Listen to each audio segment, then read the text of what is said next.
Reflecting on Psalm 74, I noticed some interesting characteristics in relationship to Psalm 73.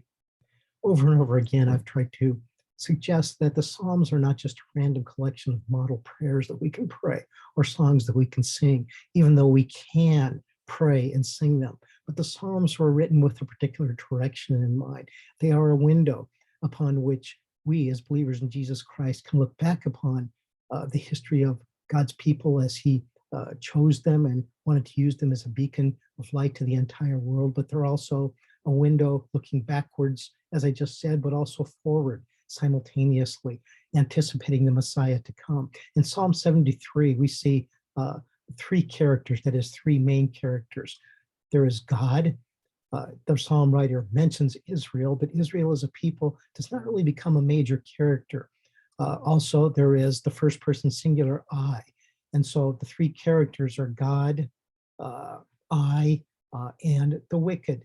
And in Psalm 73, the writer Asaph is reflecting upon his observations that he has noticed about the conflict that occurs. He reflects upon the wicked, and over again, you can see the characteristics that Asaph mentions about the wicked. And I could go on and on and on. He also mentions his own struggles. In vain, for example, I have kept my heart pure, and how if he had spoken these thoughts publicly to his people, how he might need, or how he might have confused them or misled them. And so Psalm 73 definitely shows a struggle that this writer has in observing the differences between the righteous and the wicked, and how it seems to be an injustice that the righteous, or excuse me, the wicked, are able to prosper so readily without fear. And yet, as the writer, as expressed in Psalm 73, goes to God in his presence, he notices that the ultimate destinies between the two is the faith, or the trust in which he can rely, that he knows that God indeed has him in his hands. And so moving into Psalm 74, there is a different perspective. And this is the perspective of tensions that I tried to show, or have pointed out over and over again. Whereas Psalm 73 throws or shows the tension between doubt and struggle, and yet ending up with confidence. In 74, there is a completely different take. And you can notice, hopefully right away, that this take is expressed in a different kind of struggle. It's not in first person singular perspective, but in first person plural.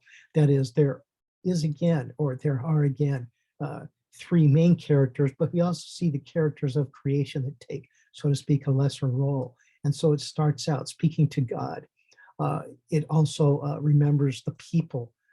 And I guess you could say that their homeland, their sanctuary, their place of worship is a character, but yet this character is not a live character. So there are two main characters going on. And then once again, you can see that the other main character is the wicked, the foes, the ones who stand against God and his people.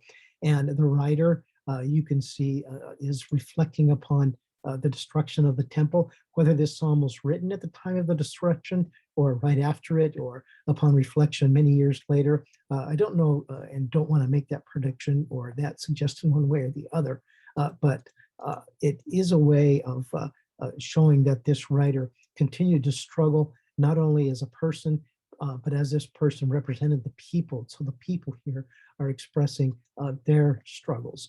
And so the tension continues to develop and expand throughout the Psalms. And you can see, and I mentioned probably there are lesser characters in this Psalm. And the characters that I had in mind there are the characters of creation. I suppose that there are several that he mentions. The monster, Leviathan, the creatures of the desert, the rivers, and so forth. At least literarily, we might be able to consider these to be characters, and it is almost as if they take a live, so to speak, kind of role in this psalm. So, but the three main characters that we see are God, the people, and the ones who come against the people.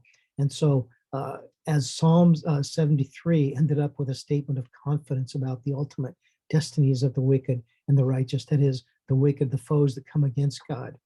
Here, the psalm writer takes a much more aggressive approach.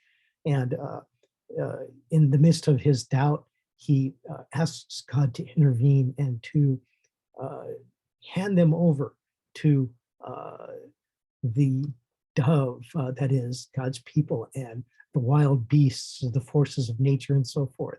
And he calls God to remember his covenant.